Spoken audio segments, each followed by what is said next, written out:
Communications. I'm a plumber and I'm on site for a job, and we're snaking a drain, and we've been pulling back. We probably pulled back about 10 pounds, 15 pounds of it looks like flesh type of stuff, meat, and we don't know. It was supposed to be a simple plumbing job, a clogged drain in a quiet neighborhood. But when the plumbers pulled their snake back up, it wasn't grease or hair that came out. It was nearly 15 pounds of something that looked like raw flesh. At first, no one could tell. Was it meat or something far worse?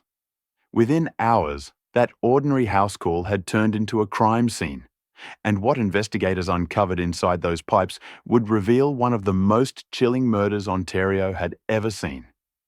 This is the terrifying case of Adam, brought to you by Redline Crime. The first case begins with Rory Hachey. Born in July 1999 in Oshawa, a quiet suburb in Ontario, Canada, she was a bright, spirited child with a love for animals and the elderly. Outside of school, Rory thrived as an Army cadet, winning the prestigious Cadet of the Year title twice before she was even a teenager. But when she entered high school at just 14, her life took a devastating turn. Offered crystal meth as a freshman, Rory accepted, a single mistake that sparked years of addiction and turmoil. Rory's family history was as troubled as her early choices. Her grandfather, Bernie Ginden, infamously known as Bernie the Frog, was the founder of Satan's Choice Motorcycle Club, once the second largest biker gang in the world. An outlaw biker with drug and assault convictions, Bernie had served 22 years behind bars and fathered between 11 and 16 children. One of them was Rory's uncle, Harley Davidson Guion, who owned a clothing store in Oshawa. Despite his Hells Angels lifestyle, complete with drug charges and a tattoo recording his flawless prison fight record of 41 wins and no losses, Harley had a soft spot for his young niece.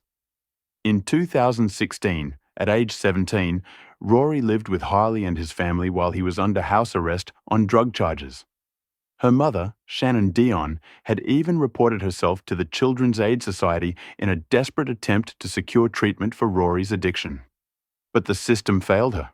In the end, Rory began finding her own strength, slowly piecing her life back together.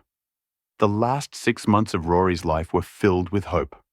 She had a boyfriend named Tony, her own apartment, and even financial support from Harley, who gave her and her mother $1,000 to stay afloat. Yet Rory didn't just rely on handouts. She found a job and returned to school. By August 2017, her life finally seemed to be back on track. That same month, her aunt Michelle Guion accompanied her to a drugstore for a pregnancy test. It came back positive. Rory was going to be a mother, and she was determined to keep the baby. But just as her future looked bright, tragedy struck. On August 10th, 2017, a mysterious fire broke out in her mother's home. Shannon was injured, and their family dog was killed. Whether this was a coincidence or the beginning of something far darker, no one could have predicted how quickly Rory's fragile stability would unravel. Rory Hash was a familiar face at a youth centre called The Refuge. Staff had noticed her relapsing into drug use earlier in the year, but by August she appeared to be turning things around. Just days before the month ended, Rory met with her uncle Harley. Something about her felt different. Secretive, withdrawn, almost as if she were carrying a burden she couldn't share. When she hugged him, Harley later described it as the biggest and most heartbreaking embrace he had ever received. To him, it felt like a silent, final goodbye. On August the 29th, 2017, Rory's friend and the friend's mother took her to the hospital.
hospital. The exact reason remains unclear, but reports describe her as experiencing some kind of mental episode. Security cameras captured Rory sitting in the waiting room, but when her friend and the mother left, Rory was suddenly alone. After just 15 minutes, she walked out without ever being examined by a doctor. That chilling hospital footage shows the last time Rory Hash was ever seen alive. When Rory failed to show up at the refuge for several days, her friends, guidance counsellor and family grew deeply concerned. Some speculated that she had simply run away or fallen back into old habits. But those closest to her knew otherwise. Rory was pregnant, in a stable relationship, and making strides to rebuild her life. She wouldn't just vanish. Something was wrong. And on September 11th, 2017, the horrifying truth began to surface. That evening, at Oshawa Harbour, a grandfather and his 11-year-old grandson were out fishing. From the pier, they noticed what looked like debris floating in the water. Hoping to clean up the lake, they cast their lines toward it. After nearly half an hour, they managed to pull the object close enough to net it. At first, they thought it might be an animal, maybe a chicken. But as the object hit the pier, the grandfather's voice trembled. "I think that's a body."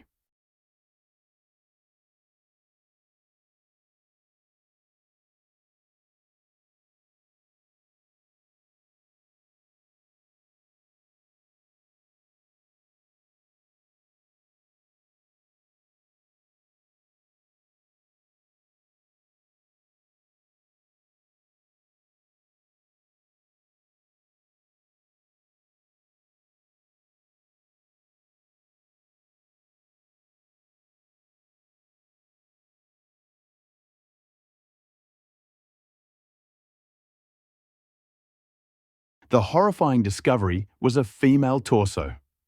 Police rushed to the scene and confirmed the remains bore clear signs of trauma. The torso had been deliberately severed from the rest of the body. Suddenly, Oshawa Harbour was no longer a peaceful waterfront, but a chilling crime scene. Reporters swarmed the area with one haunting question. Who was this woman, and why had she been killed?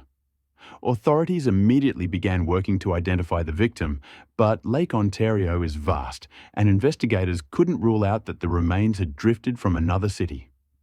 The absence of the pelvis made identification even harder, and the torso's condition left police uncertain if the woman had been pregnant. Weeks passed with no answers. Finally, on November 10th, nearly 2 months later, DNA testing confirmed the truth. The torso belonged to missing 18-year-old Rory Hash. Her disappearance was no longer a mystery. It was now a brutal murder case. Murder. But how had Rory's torso ended up in the lake? Who had killed her? And horrifyingly, where was the rest of her body? Investigators had no leads. Lake Ontario had washed away crucial evidence, and Rory's final movements after leaving the hospital were still a mystery. How long had she been alive after that night? Who had she met? And what had they done to her? For now, police didn't know. All her family could do was wait in agony. They waited until December 28th, 2017, when Oshawa police received word of a grim discovery from a local plumber. A couple renting an upstairs apartment had complained of a blocked pipe that had lasted several days. The man in the basement suite, longtime tenant Adam Strong, claimed it was just an inflated condom causing the blockage. He even asked for a plumbing snake to fix it. But when the upstairs tenants called in professional plumbers, what they uncovered was far darker. The source of the blockage led directly to Strong's basement apartment. As the plumbers knocked, they were hit by a nauseating stench. Inside, Strong appeared tense, dismissing the foul state of the drains. But when the plumbers ran their snake through the pipes, they pulled out something no one should ever see. Soft, fleshy material that looked human. The plumbers froze in horror. Police were called immediately. When they confronted Adam Strong, his chilling response stunned everyone. Opening the door, he said almost casually, "The jig's up.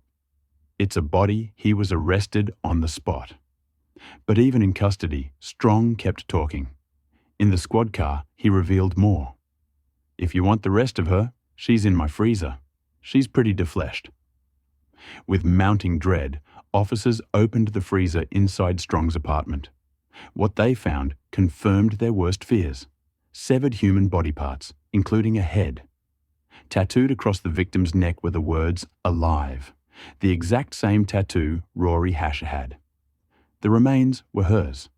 An autopsy revealed facial injuries, skull fractures, and drugs in her system. While the exact cause of death could not be determined, whether strangulation, blunt force trauma, or overdose, what was certain was that Rory had endured a violent, horrifying end.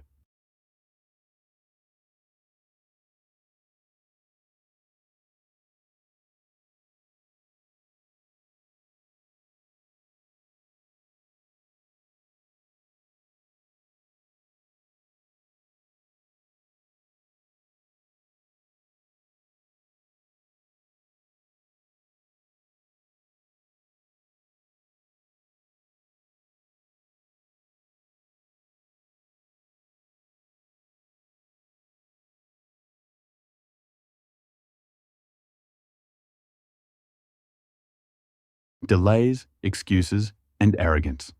Strong did everything he could to delay the trial. Because the pandemic had forced much of the proceedings online, he often refused to appear on video link. At times he outright complained, "I was up all night. I'm tired. I want to go to bed." His arrogance and refusal to cooperate did nothing to help his image in court. It only made him appear more defiant and detached. The conviction that shocked Oshawa. Finally, on March 16, 2021, after endless delays, justice was served. Strong was convicted of 1 count of first-degree murder for killing Rory Hassett and 1 count of manslaughter in the death of Candace Fitzpatrick.